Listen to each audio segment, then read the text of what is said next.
What is going on, guys? DBG here, and today, lads, we're going to be going over the playoffs cards in NBA 2K23 MyTEAM and which of them are worth it or not.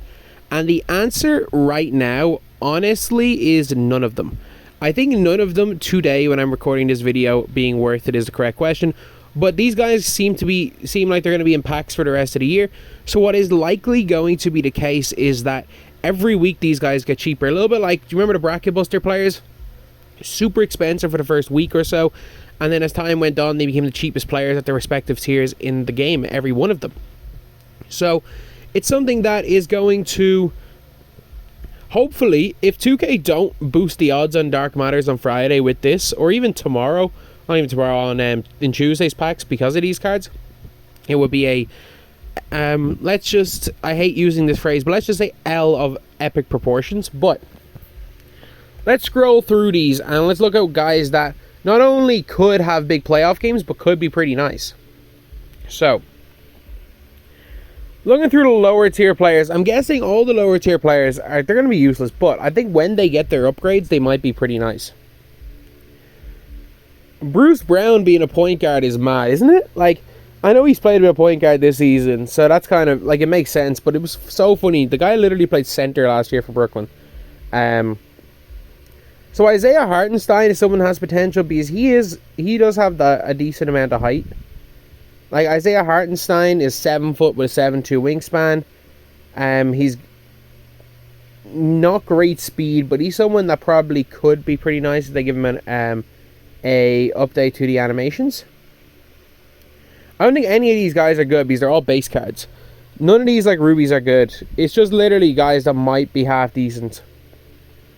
Guys that are pretty tall for position. Like, again, Santi Aldama, if he goes and gets an Evo, he could be nice. And he's someone who's likely to get one because of the position he plays. If Luke Cornick gets an Evo, I'm sorry, this could be one of the better centers in the game. 7'2", 7'6" wingspan. Already has an 88 3 ball. Sure, the guy can't really run, but if that Evo gives him, if he gets an Evo up to like a diamond, and the speed goes into like the 80s, that's not bad. And he's someone that I'm pretty sure he's someone that might be in the rotation, which is pretty nice as well. Another player, obviously Myers Leonard is probably going to be nice once he gets that Evo. Once he gets that speed update to his Evo, he'll be nice. Because he's going to be... I mean, Myers Leonard's not terrible as is. Like, 32 steal, bad perimeter, bad block. Like, as far as these guys go, because again, Myers Leonard hasn't been in the game in years. Miles Turner, John Stockton, that's not a bad release. So I think, again, if they don't update animations of these Evos, this concept is just a disaster. And that's the thing where it's like, I'm talking about this in speculation, but there are guys you might look to see if you guys can snipe or pick up for the cheap and they might be alright. DiVincenzo is highly likely to get an upgrade. I think maybe Slow-Mo will. Seth Curry, not going to be great. Obviously, Vando's going to be... if Vando goes and gets an update, he's going to be really good. The problem is that Vando already has his diamond card. I'm surprised Vando didn't just go to his diamond straight away, which is a little bit of a surprise. Luke Kennard might be okay. Zaire Williams is a shooting guard. If he has one good game in the playoffs, Zaire Williams is a 6'9" shooting guard with a good release. I'm right with that, aren't I? That Zaire Williams is a 6'9" 2 guard now. Yeah, he'll be a 6'9" 2 guard with a good release. And I wish that they had just made Zaire Williams his other card. I wish they had just made him his diamond card, but again, not terrible. Like, there's a lot of these rubies out here. There really are a lot of these rubies out here. And, like, as far as, like, good ones go, there aren't that many, like, exceptional ones. Again, guys like Marcus Morris Sr. might be okay if he goes and gets a card. Dean Wade could be the GOAT again, I guess. But yeah, so these rubies are heavily reliant on... oh wow, see, or Capella doesn't even get his 3-point boost.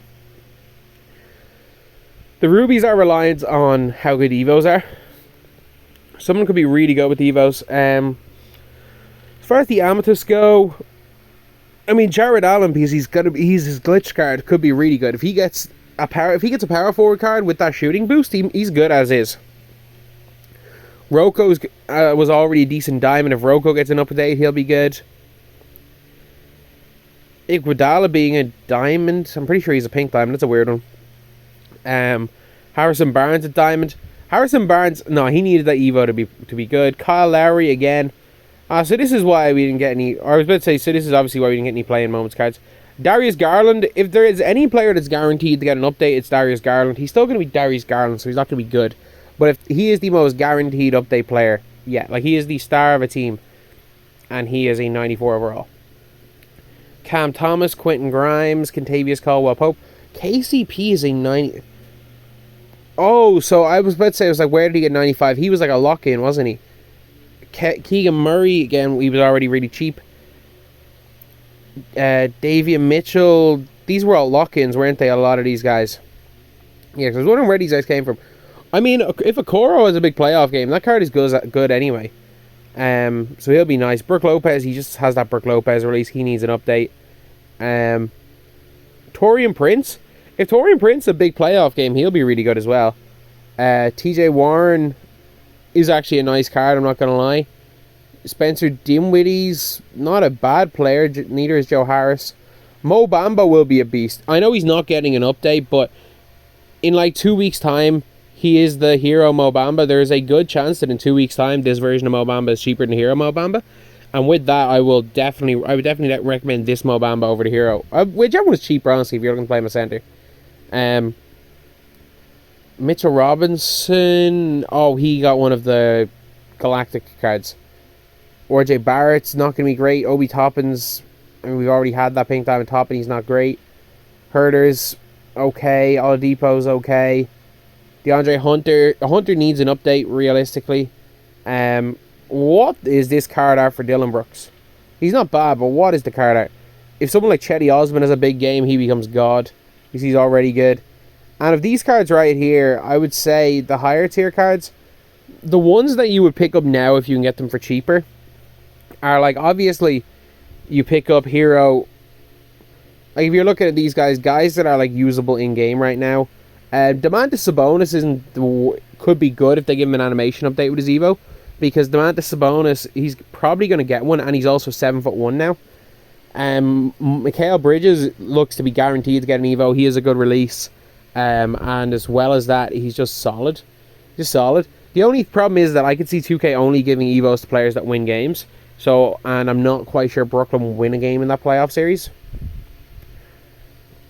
I mean, 97 overall Brogdon could be a decent card. Is he 6'5" or is he 6'4"? Oh, they made him 6'4". They made Malcolm Brogdon 6'4", because he's not a bad card. Like, he's also got only 10 hoffs. Oh, making him 6'4" was a little bit disappointing. But a lot of opals are coming out of this set, though. Harden is going to be a beast again. Somebody's likely going to go and get himself a 98 overall. So that is going to be huge there. Cat's pretty good. Edwards. I think Edwards is... Is he +1 on his... I think he's +1 on his domination card. I don't really rate Poole. Jokic is going to be a beast. And then, obviously, of these cards right here, it's unlikely that any of the big names that are going to be in promo cards get the huge updates. Maybe they just match... Maybe they'll just almost match their other promo cards. Because I don't see... Because if you're looking, it's all based on what their last card was. Like, Tyler Hero's a 99, but Steph's a 98. But Tyler Hero's almost guaranteed to not get an update.